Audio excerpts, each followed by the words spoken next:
How training my brain to focus helped me build 2 profitable businesses. An Ali Misa 15-minute guide to getting your life back. Crowds consume information. Those who decide what crowds consume, create. Back in those days, I couldn't even sit still on my chair for a few minutes.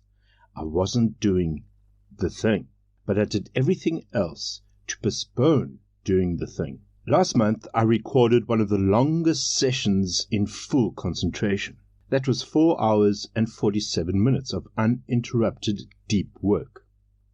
Over the last few years, the length has been slowly going up. These days, they're averaging around 4 hours.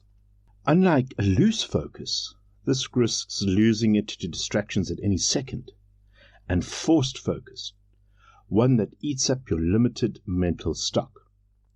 The effortless focus is the sweet spot, and this guy proposes a pragmatic approach to achieve just that. Taming the monkey mind. I owe this dramatic transition to the one and only daily mind training practice. You need consistent practice to bring your wandering mind back to the task at hand, to the boredom. If you stick with your practice long enough, the whole process becomes effortless. What is the ultimate purpose? Set aside some time for self-reflection. Observe your emotions and thoughts during this daily 10-minute session, and just let them be. Don't try and change anything. Stick to this practice. For instance, if you are distracted by a loud person in the office, label it as just noise, and return back to your work without getting caught up in it. How can I actually train my mind? All you need to do is to make time regularly, undistracted and alone, and in the self-reflection mode. A pen and paper will do it. Some people follow a daily journaling practice, while others prefer retreats, walks in nature, or other self-reflection methods. What worked best for me has been meditation. How long does it take to see any progress? Training the attention muscles is a long game. Indeed, over time, you understand that there is no goal at all, and this is the lifelong journey to learning to focus only on the thing that matters, the present moment, tracking and improving your ability to focus for longer sessions.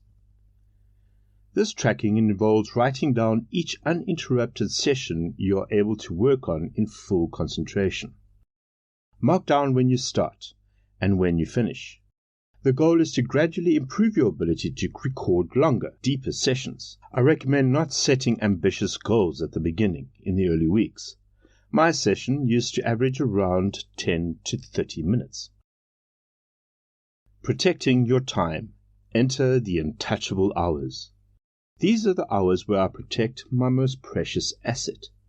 The hours where even the closest people in my life have a hard time reaching me. It's even when my phone can't get past the door of the room I'm working in. The rest of the world can wait. To find your untouchable hours, find your prime time, which is the time of day according to your body clock when you're most alert and productive. Decluttering your system. To log longer, deeper sessions, you'll also need to use your energy wisely outside of your untouchable hours. You'll need a calm mind and a calendar that's as empty as possible. One of the things I've learned on this front is the best way to get things done is to have fewer things to do. And having fewer things to do has a lot to do with your ability to say no. Final words. It's time we learn to sit alone with our thoughts. Whatever controls our attention controls what we are capable of. And taking that control back in our hands begins by training our brains to embrace the boredom that comes with hours-long work in full concentration. Once we cross that initial barrier, we realize boredom really does provide its own stimuli. We begin getting curious about the present moment. And not surprisingly, the present is also where we have to do the focused work. It's where the blank page starts in front of us. Do you think procrastination is the bane of our society?